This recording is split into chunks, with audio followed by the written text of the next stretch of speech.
अच्छा, वहां पे तो चीजें इसलिए रखते हैं कि जी खराब ना हो, और आप अच्छा, गली सड़ी नहीं, चीजें दिखाने के लिए नहीं, फ्रिज में लेके जा अच्छा, रहे हैं। फ्रिज में खराब ही नहीं होती।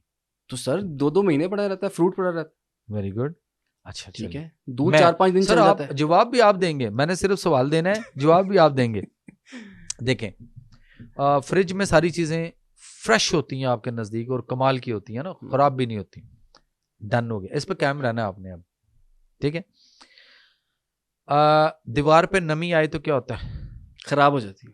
टेक्सचर खराब होता है, प्लस्तर उखड़ता है। अगर बाथरूम में नमी आ जाए तो टाइलें भी, पत्थर भी गिरता है, गिर टूट जाता जाता है, खत्म हो जाता है।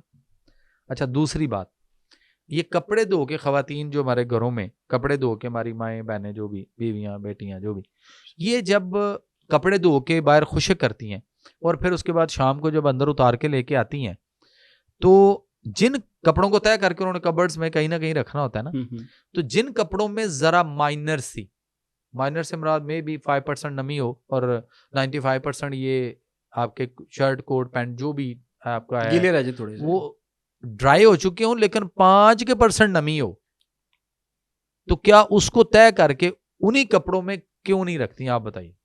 स्मेल आएगी, ठीक है, ये बात भी ठीक है। स्मेल आएगी, फंगस लगेगी, उल्ली लग जाएगी, फंगस लग जाएगी, बैड स्मेल होगी और तफन होगा, और फिर सारी कबर्ड के अंदर जितने भी कपड़े हैं सारों में वो फैलेगी।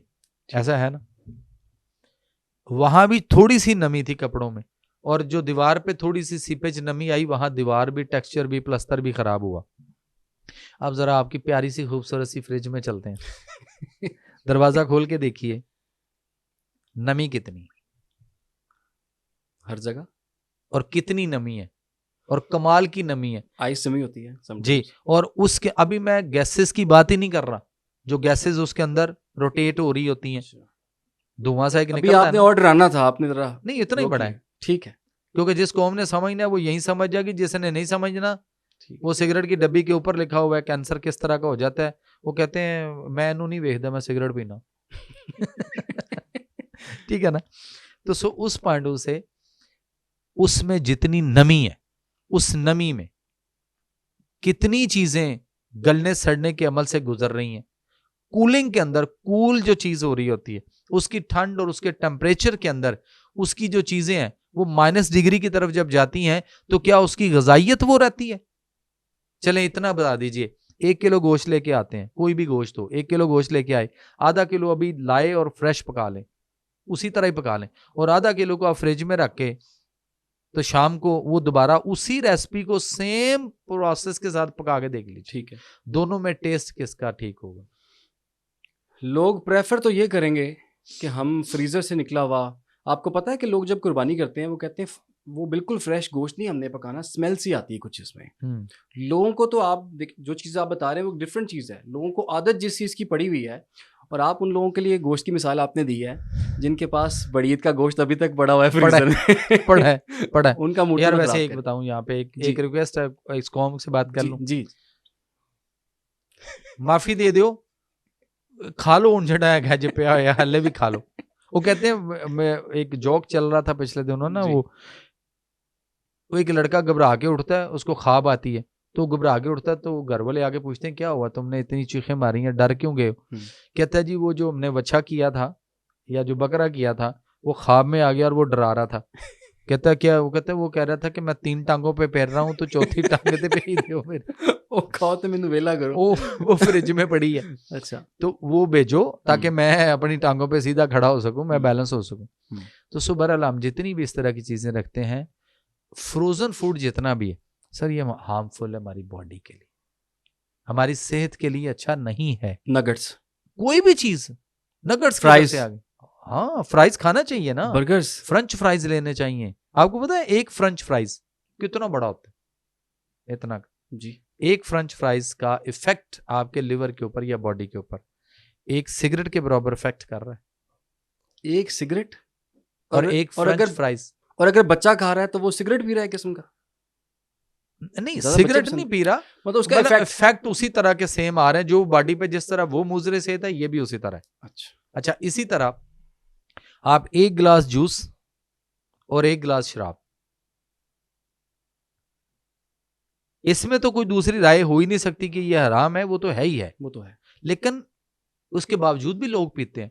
तो एक गिलास अल्कोहल का जो हम पी जाते हैं, जो लोग पीते हैं, उसका जो लिवर पे इफेक्ट होता है, सेम वही इफेक्ट अल्कोहल वाला आपका एक गिलास जूस, दुनिया का कोई भी ब्रांड हो, डब्बे वाला, कोई भी डब्बे वाला, फ्रेश नहीं, हम डब्बे वाले जूसेस की बात कर रहे हैं, और वो कोई भी ब्रांड हो, वो आपके लिवर पे ऊपर एक गिलास सेम शराब वाला ही इफेक्ट करता है। And would you decide?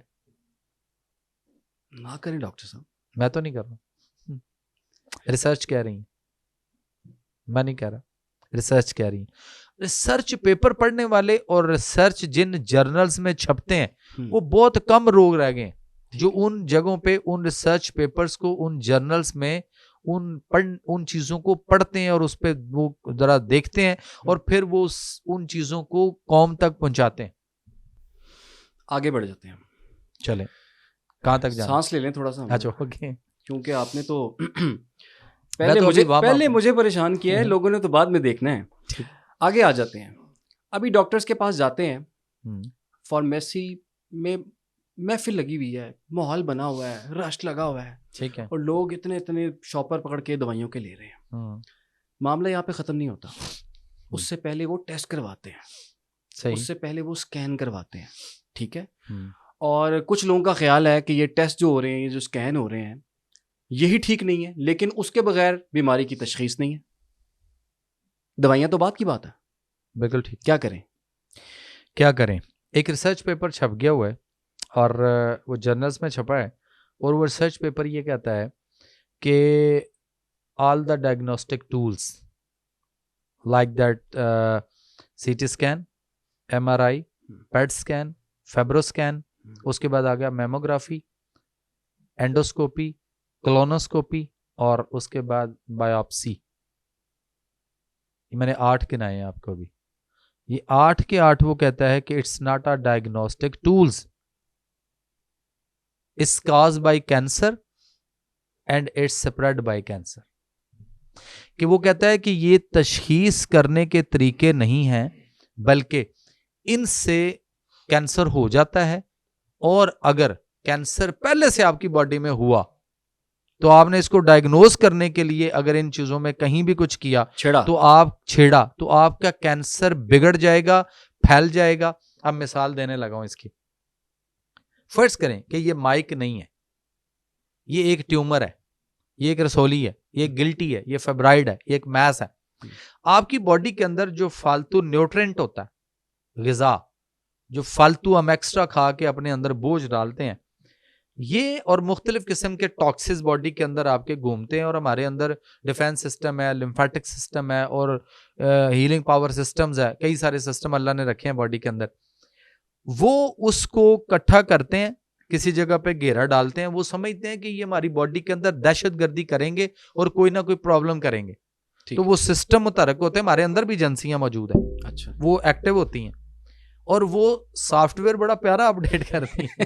वो उसको इकट्ठा करके वो ले जाके शुमाली इलाका जात की सैर तो नहीं करवाते। वो नहीं, ये दूसरा वाला है। अच्छा, तो ये उसको इकट्ठा करके ना किसी जगह पे, तो ये एक जगह पे उसको घेरा डाला और इकट्ठा कर लिया उनको। जब वो घेरे में आ गई तो वो उसके इर्द गिर्द फिर एक जो है ना वो लेयर टाइप, एक लेयर उसके इर्द गिर्द जो है ना वो शुरू हो जाती है। उसको कॉर्नर कर दिया, जहां भी हो गया, ठीक है। उसको पकड़ा, उसको कवर करके, जैसे ये माइक है और इसके ऊपर एक ये फोम का कवर दिया हुआ है, उसको कवर कर दिया। वो लेयर फिर लेयर दर लेयर उसके ऊपर मुख्तलिफ लेयर्स भी आ जाती हैं, और फिर वो लेयर थिक हो जाती हैं, ताकि वो जो दहशतगर्द खुलिये थे या न्यूट्रिएंट थे या वो कैंसर के खुलिये थे या कोई भी टॉक्सिस थे बॉडी के अंदर, वो उन्होंने एक जगह पे घेरा डाल के इस तरह उसको काबू कर लिया। ठीक है। फिर आपकी बॉडी, आपके सिस्टम सारे ये चाहते हैं कि ये इधर ही कैद रहें,